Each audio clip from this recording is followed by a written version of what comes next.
ఆడపిల్లలకి మరియు వాళ్ళ పేరెంట్స్కి ఒక క్షణము ఈ ఒక వీడియోని చూడాలని చెప్పి నేను కోరుతున్నాను. ముఖ్యంగా ఈ స్మార్ట్ ఫోన్ రావడంతో అందరూ కూడా దానికి అలవాటమై దాని ద్వారా మళ్ళీ సోషల్ మీడియాలో అలవాటయి చాలా విషాదకరమైన సంఘటనలు నా దృష్టికి వస్తున్నాయి.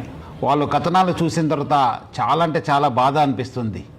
సో అందుకు మీ ముందు వచ్చి కొన్ని మాటలు చెప్పాలని చెప్పి నేను అనుకున్నాను. ఆడపిల్లలు చాలామంది ఈ స్మార్ట్ ఫోన్స్ అలవాటు అయిన తర్వాత ఎవరో ఇన్స్టాగ్రామ్లో లేదంటే ఫేస్బుక్లో లేదంటే వాట్సాప్లో ఏదో రిక్వెస్ట్ పెట్టి ఆ రిక్వెస్ట్ పెట్టే ముందు అందమైన ఒక అబ్బాయి లేదంటే ఫేక్ ఫొటోస్ యూజ్ చేసి లేదంటే ఫిలిం స్టార్స్ ఫోటో యూజ్ చేసి వాళ్ళు డీపీ పెట్టుకోవడము, మన ఆడపిల్లలు వాళ్ళ ఒక రిక్వెస్ట్ని యాక్సెప్ట్ చేయడము, తర్వాత వాళ్ళతోని చాలా చునువుగా ఉండడము జరుగుతుంది.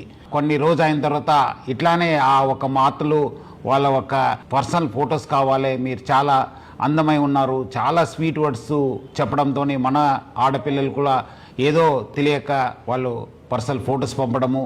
ఈ పర్సనల్ ఫొటోస్ పంపించిన తర్వాత దాన్ని ఆనే అబ్బాయి చేతిలో పెట్టుకొని ఒక రాక్షసుడిగా తయారవుతున్నారు.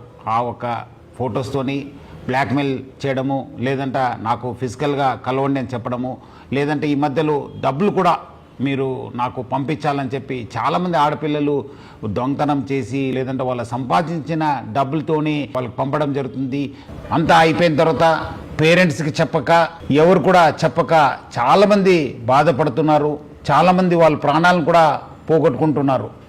సో ముఖ్యంగా ఆడపిల్లలు మీకు ఏమాదిరూ అన్యాయం జరిగితే ఇమీడియట్లీ మీ పేరెంట్స్కి లేదంటే మీ ఫ్రెండ్స్కి లేదంటే మాకు పోలీస్కి సమాచారం తెలియపరచాలని చెప్పి నేను కోరుతున్నాను.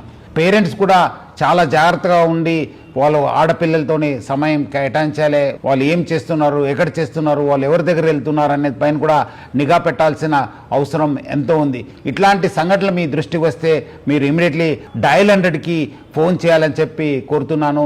మీకు ఎక్కడాದರೂ అన్యాయం జరిగితే మీ వెంట ఎప్పుడు కూడా తెలంగాణ పోలీసు, మీ వెంట హైదరాబాద్ సిటీ పోలీసు ఎప్పుడు కూడా ఉంటుంది. చాలామంది అబ్బాయిలు అనుకుంటారు మనము సోషల్ మీడియా వాడుతున్నాను, మనం ఫేక్ డీపీ వాడుతున్నాను, ఫేక్ నంబర్ వాడుతున్నాను, VPN వాడుతున్నాను అని చెప్పి చాలామంది అబ్బాయిలు అనుకోవచ్చు. కానీ వాళ్ళు ఎక్కడున్నా పట్టుకొని వచ్చే బాధ్యత తెలంగాణ పోలీసు మరి హైదరాబాద్ పోలీస్ పైన ఉంది. మీ అందరు కూడా తీసుకొచ్చి కటకటాల వెనక పెట్టే బాధ్యత మా పైన ఉంది.